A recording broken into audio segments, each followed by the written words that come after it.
and unlimited. Let's talk about something. Your one-on-one with Stacey Thomas. Unrestricted and unlimited. We can talk about anything you want, yeah.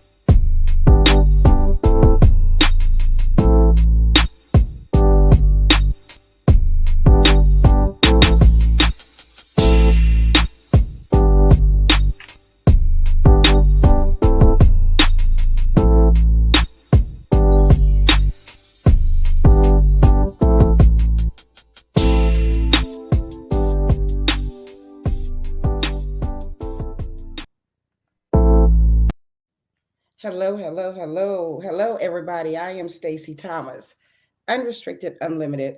And for those that don't know, God gave me that. It just simply means don't put me in a box. And please forgive me because me and this light, we're having a problem tonight. It's been a while, but every time I get a guest, it seems like God blesses me with the right people and people that have a story that need to be told that it may heal themselves or it may bless someone else and allow them, assist them in healing. And tonight I'm really excited because there's a new author in Richmond, a new author. You know, that's an exciting feeling when you become an author. I know that personally, but there's a new author. He's all over social media. He's being interviewed by so many people because people are eager to hear his story. Now, here's a book signing coming up. So Stacey's not going to get as deep as she usually gets in interviews, but we want to say just enough to get you guys to become curious enough to support him, get his book and follow him and see what all that God has for him coming up. So I'm going to bring James Goode on. Hey. Stacey. Hey, cutie. Hey. How are you? I'm good. How are you? I'm good. Thank you. Hey, James, let me say thank you for blessing me to be one of the people that has the opportunity to talk to you before you blow up. Okay. Okay. How's everything? Everything is going good. Just working and, staying out the way. Really excited about my book signing that's coming up on October 29th. Okay. So I'm looking very forward to that. October 29th, you're going to be over at Club CEO with Sharon Oliver, your PR person, huh? Yes. Yep. I tell you what, God placed you, like he put you in the right path to connect to the right people. And that's an awesome thing because Sharon Oliver over at Club CEO, I tell you what, she's not about herself, James. And you'll learn that she's blessed and she doesn't have a problem blessing others. She's one of the reasons that I guess I haven't given up. I keep going and going. You know what I mean? Yep. So this book. So Sharon calls me one day, and as your PR agent, I mean, she's really selling you. And I'm like, she's talking about this nice young man, how she loves this young man, and he has this powerful story, right? Uh-huh. So I say to Sharon, I said, I asked her, could she send me something? And she sent me the book cover and she sent me the synopsis. And I immediately was like, wow. It takes a lot of guts. It takes a person to be brave and bold to come out and tell their story. And I've read some of your book. I haven't read it in its entirety. I will. And it's like, man, you really wanted to be honest, huh? Yeah, I knew in order for me to tell my story, I knew I had to begin with the truth. So I really didn't want to put everything out there, but like I said, in order for me to get to that point that I really needed to get to, I knew I had to be honest and upfront with myself and my future readers. So I had to put it all out there. Okay. So what I want to do is, and please forgive me, James, because it's been a while since I did it. So I'm not even going to try to take us off, put pictures up, blah, blah, blah. I'm going to block us for a minute because I want to show the cover of your book. Okay. My Words by James Goode. And that's you, I assume, on the cover. You didn't get a model, huh? No, no, I wanted to be because it's my word. So I definitely wanted to be on the cover of the book. Okay. So, James, are you from Richmond? Yes, born and raised. Born and raised in Richmond. Family, friends, schoolmates, co-workers, Yep, everybody in Richmond. everybody's in Richmond. Okay. True life story. Richmond. And you're sharing it, your real name. Hmm. Okay. So, James, I was told when we did the flyer, your book touches quite a few things. First, I have to ask you this. There are many people that have a story to tell, James. Everybody has a story and they think their story is the story. What is it about your story that you're promoting it so hard and you're willing to like, you just, you're being so honest? Why are you promoting this story so hard? What makes you so different? I think it's with just the mental health, depression and stuff, HIV. I see a lot of people around my age, some people younger than me, some people older than me, they're not taking their medicine, something like they can have a hiccup or something in their life, something can happen and it can just change their decision just that quick to not take their medicine. And I want to definitely be an example. Like, I don't look like I have HIV, and I definitely want to continue to promote my story so that I can get the message out to help those who's suffering from mental health and help those who's suffering from HIV, trying to encourage as many people as I can to take their medicine, because we need, it's a lot of younger people in this newer generation that are passing away from complications of HIV because they're not taking their medicine. And I want to push my story and promote as much as I can just so that I can get the word, just to help somebody who's struggling with HIV. Okay. You look real young to have when I was reading your book, you look really young to have gone through so much. Yeah, Can I ask how old you are? You want to I'm give me 32. 32? They 32. you still getting carded though, right? And I just was carded today. Okay, okay. Yeah. So you didn't jump right into the HIV. You decided to go back.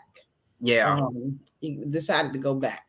So, James, a question that I ask people, um, I have friends and they're honest with me and I'm honest with them. The way your story is, no one you're gay, right?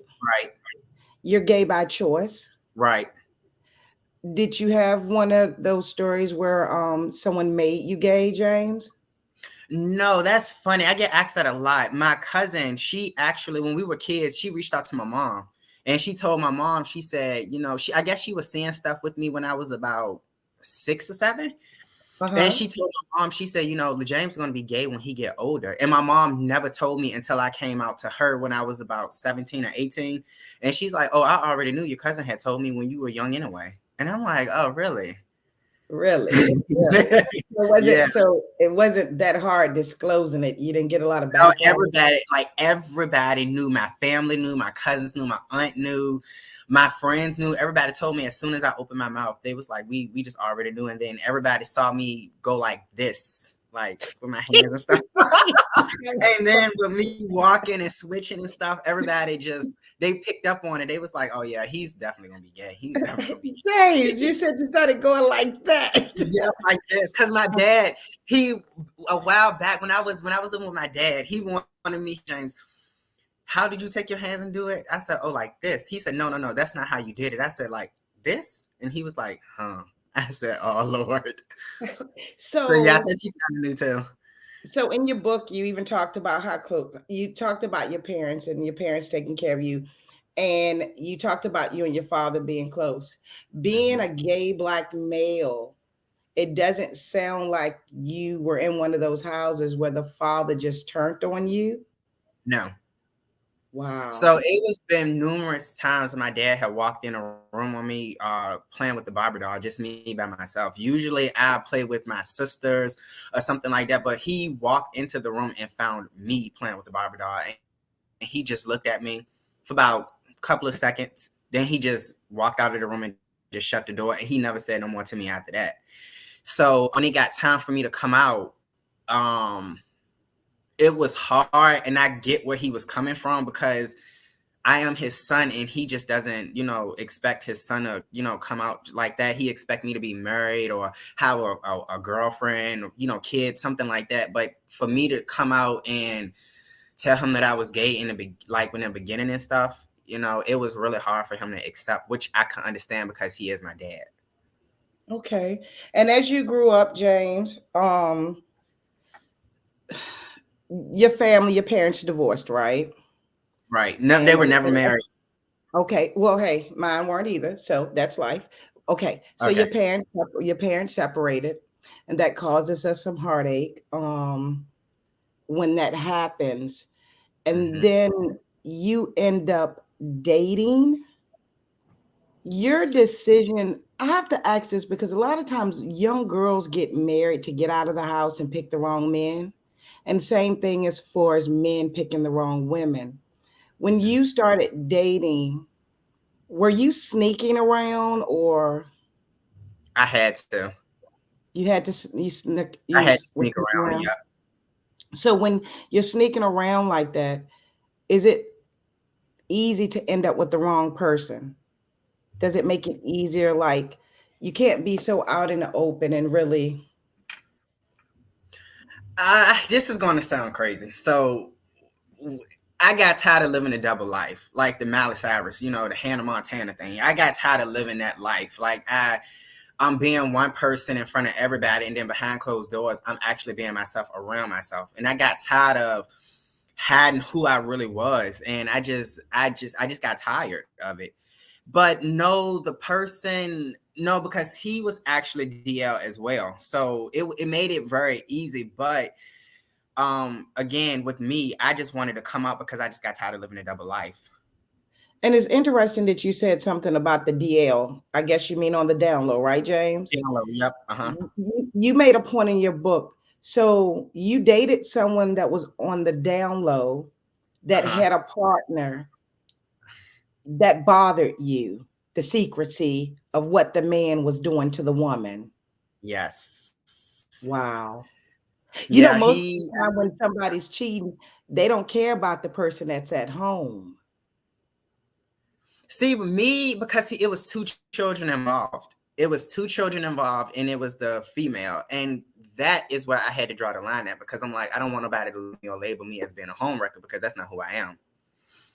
And then, with the kids being involved, that is something, totally different on a whole nother level. So I did not want to, associate myself with something like that.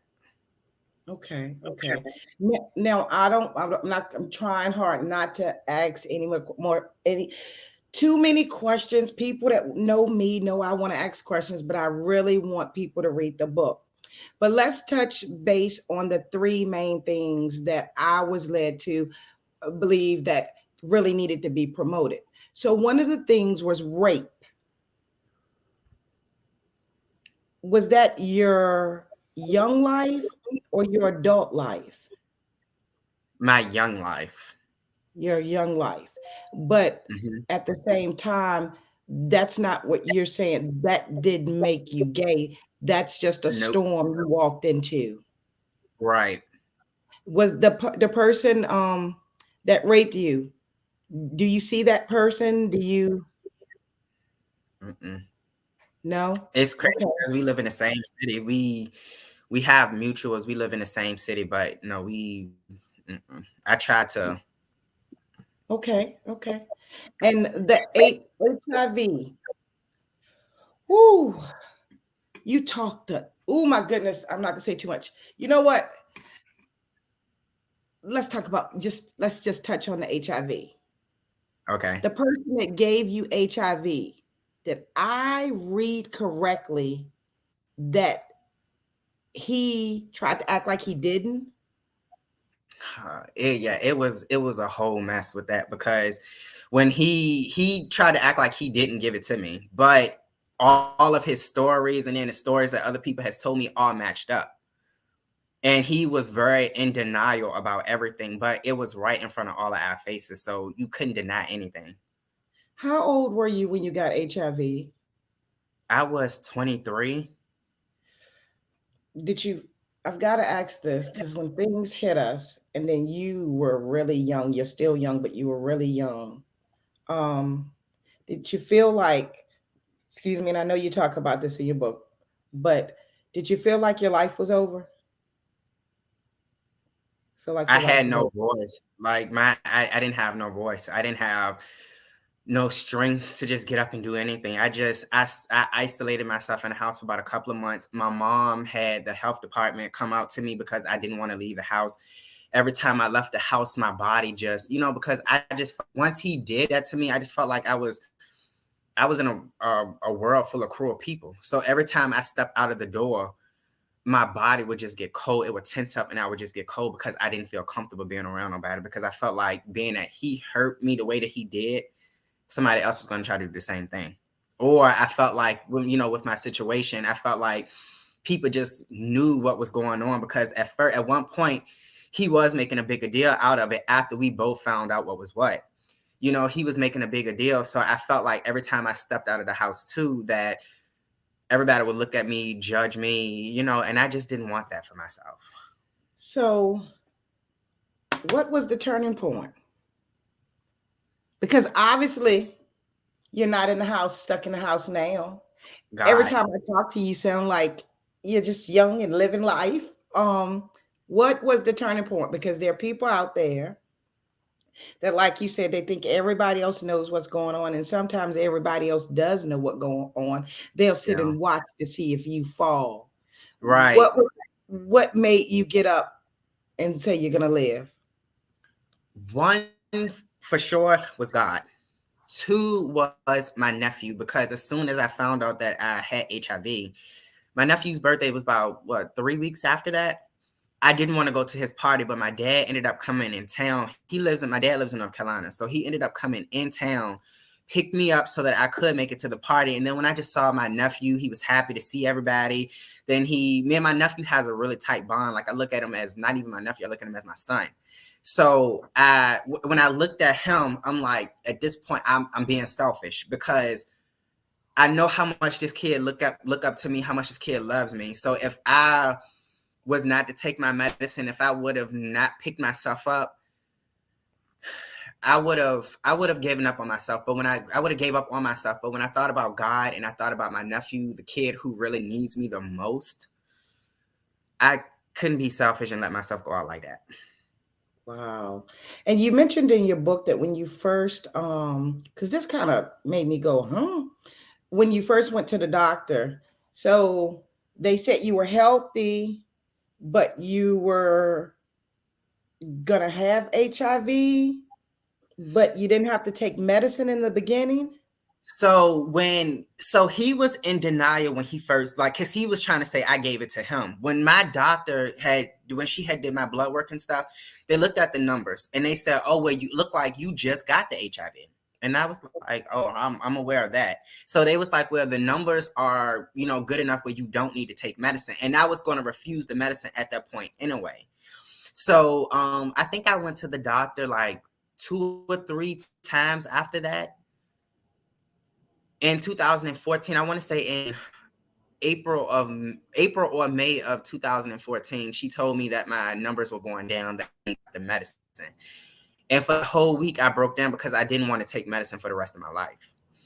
Yep, before I got with him, I was healthy. I was healthy before I got with him. So when all of this happened and she educated me on telling me I have to take my medicine to live a healthy life, I didn't want to do it. But, of course, my mom, my dad, sisters had a talk with me, and that really encouraged me to get on my medicine. But I was healthy before the HIV.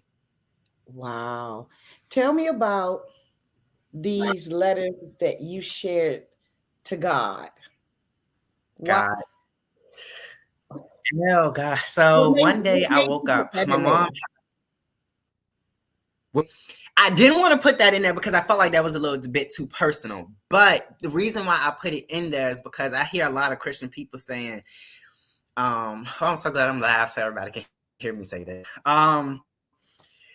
Everybody always said that God doesn't like gay people. That's not true, because if that's the case, God wouldn't pull me out of the situation, or he wouldn't ever put me out of the situation that I was in.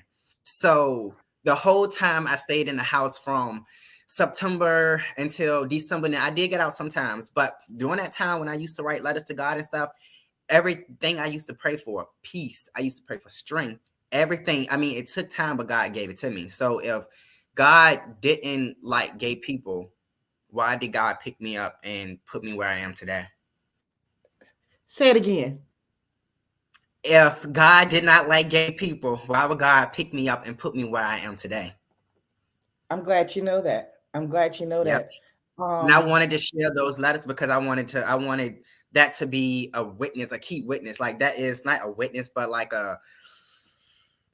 proof that God actually helped pick me up and, uplift me and put me where I am today. Because if it wasn't for God, I probably would be 6 feet under if it wasn't for God. I mean, I'm just being wow. real. Wow. I'm glad I didn't read all of them, but I did when I saw the first two, Dear God, Dear Gods, Dear Gods. I swiped through. I said, oh, we got some serious stuff going on here. And I think, Yep. and I'm glad that you shared it because there's so many people that think God has given up on them. There's so many people that allow man to tell them what God thinks, what God likes, who God likes. And that's Hmm. where we mess up in this world. Yeah. We're not God. We don't Mm-mm, get to judge, you know? mm-mm. And I like how you said if God didn't love you, why would you be here today? Yep. Wow. Wow. Like And he really, I'm sorry. yeah, he really picked me up and put me where I am. If it wasn't for him, like I said, I wouldn't be nobody today. If it wasn't for him. Were you ever okay? And this is going to be the last one. So you're going through these storms, and oh my goodness, people just need to get the book. You're going through these storms at any point, because I've heard this from friends. At the HIV, the man that had a woman that wanted to be with you. Um, at any point, did you get angry with God for being gay? I wouldn't say I got angry at God for being gay, but I did get angry at God for the HIV part because I've heard someone told me they were like, you were out there in the streets, like you just didn't know, but you were out there in the street, and I'm like, no, I wasn't out there in the street. Yeah, I'm like, I was never out there. Like, I don't know where you got that from. And they were like, well, you saw what I didn't see, and well, yeah, you saw what I didn't see, and you were out there in the street, and God basically gave you the HIV to slow your life down. I said, are you like, no, that's no. Mm-mm. I was angry at Wow. God for the HIV, but then I had to really think. I can't be God. I can't be angry at God for anything because I was the one that made the decision to not use a condom. So I Right. can't be angry at God for that. Now, what I was angry at God for was taking his time when I really needed him. When I was crying, like for the first, second week straight, I would cry and I wouldn't stop crying. I would just cry, cry, cry, cry, cry. And I would blame God so much and like say things that I shouldn't say. And I'm not going to lie. I'm just keeping it real. I say things that I shouldn't have said that really had me questioning my faith. But then when I really saw that God doesn't work on my time and he works on his timing and he did it for the right, he did it on the right timing. I couldn't, I couldn't get upset. I couldn't get angry or anything. Like everything just like, okay, Willie James, you are a very impatient person. God knows that you're a very impatient person. So, you got to be patient with God. You got to be patient with yourself, but you got to be patient with God as well.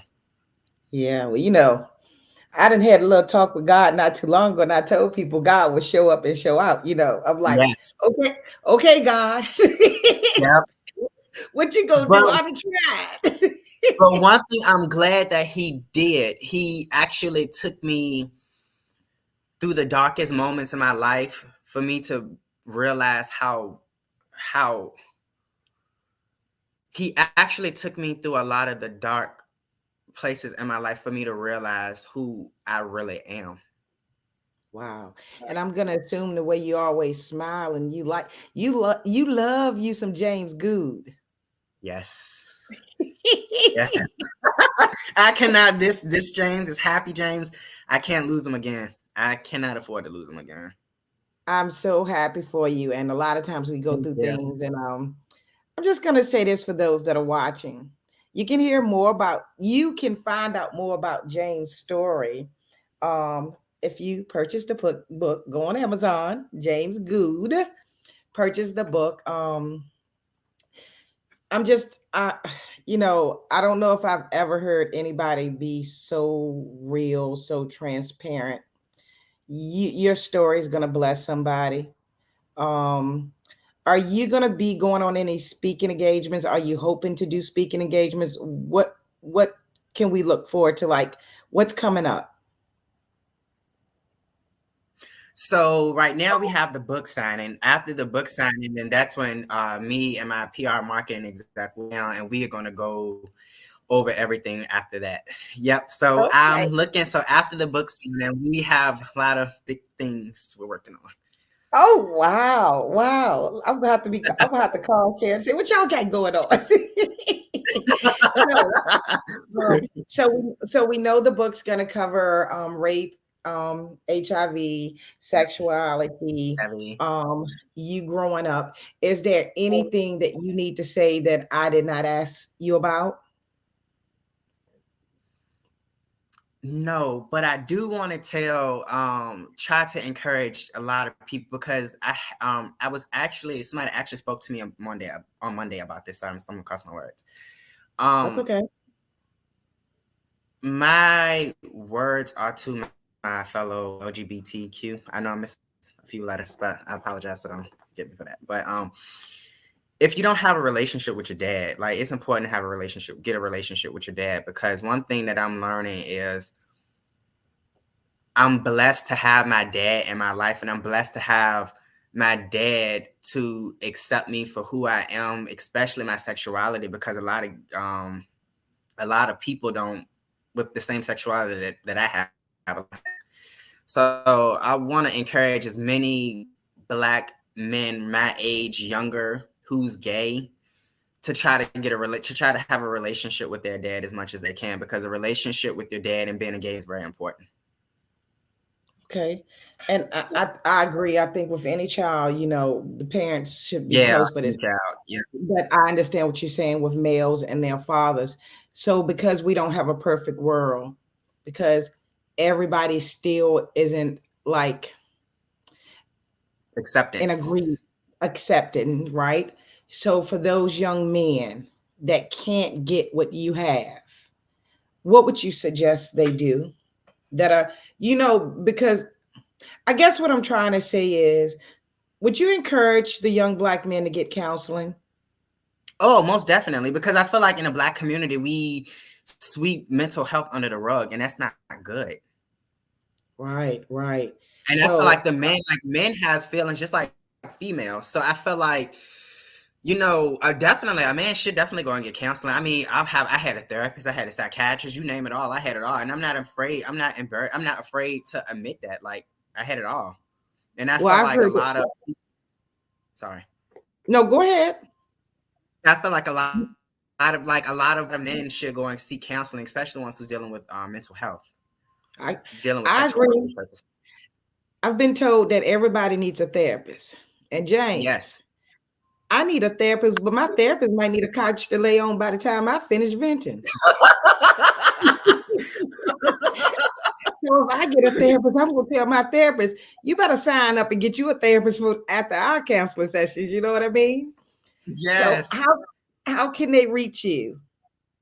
They can reach me Facebook, James Goode. They can reach me my Instagram, JAMESS_ my last name GOODE. It's somebody else has the same name as me, James Goode, so they took my profile name. But yeah, James Goode on Instagram and James Goode on Facebook. Okay, so you got to put a catchy phrase or something behind it so that when people go to look for you, they know it's you. You know what I mean? Yeah. Um, and the book signing is October 29th, Club Mhm. CEO, Richmond. And what are the times? it's from 12 to 4, but I encourage everybody to get, because I know a lot of people saying they want to get there to hear my speech. So I'm encouraging a lot of people to get there early just so that they can get a spot, to hear my Okay, speech. so you're gonna talk and you're gonna, then you're gonna talk. Is it, are we gonna be allowed to ask questions?